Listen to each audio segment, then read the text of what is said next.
Hello hi. ഞാനിന്നൊരു ഇറച്ചി കേക്കായിട്ടാണ് ഇവിടെ വന്നിട്ടുള്ളത്. വളരെ ടേസ്റ്റുള്ള ചിക്കൻ കൊണ്ട് ഉണ്ടാക്കിയ ഒരു ഇറച്ചി കേക്കാണ്. വളരെ എളുപ്പത്തിൽ തന്നെ ഉണ്ടാക്കിയെടുക്കാം. ഞാൻ ആദ്യം തന്നെ ഇതിന് കുറച്ച് ചിക്കൻ ഉപ്പും മഞ്ഞളിട്ട് വേവിച്ച് വെച്ചിട്ടുണ്ട്.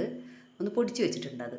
പിന്നെ ഞാനിതേ ഒരു 2-3 സവാള, ഒരു 2 ആണെങ്കിൽ വലുത്, 3 ചെറുത് എടുത്തിട്ട് നന്നായിട്ട് ചെറുതായി അരിഞ്ഞിട്ട് അത് നന്നായിട്ട് വെളിച്ചെണ്ണയിൽ വഴറ്റിയതിന് ശേഷം അതിലേക്ക് ഞാൻ ഉപ്പ്, മഞ്ഞൾപ്പൊടി, ഗരം മസാല, മുളക് പൊടി, മല്ലിപ്പൊടി നന്നായിട്ടിട്ട് ഒന്ന് നന്നായിട്ട് ജോയിൻ്റ് ആയതിന് ശേഷം ഇഞ്ചി വെളുത്തുള്ളി പേസ്റ്റും കൂടെ ചേർത്തിട്ടുണ്ട്. നന്നായിട്ട് ജോയിൻ്റ് ആയതിന് ശേഷം, അതായത് പച്ചമണമൊക്കെ മാറിയതിന് ശേഷം നമ്മൾ ചിക്കൻ പൊടിച്ചത് ചേർത്ത് കൊടുക്കുക.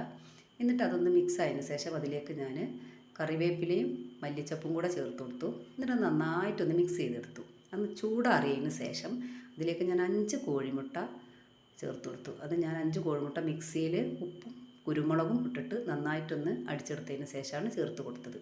എന്നിട്ട് നന്നായിട്ട് ജോയിൻ ചെയ്തതിന് ശേഷം ഒരു പാത്രത്തിൽ, അതായത്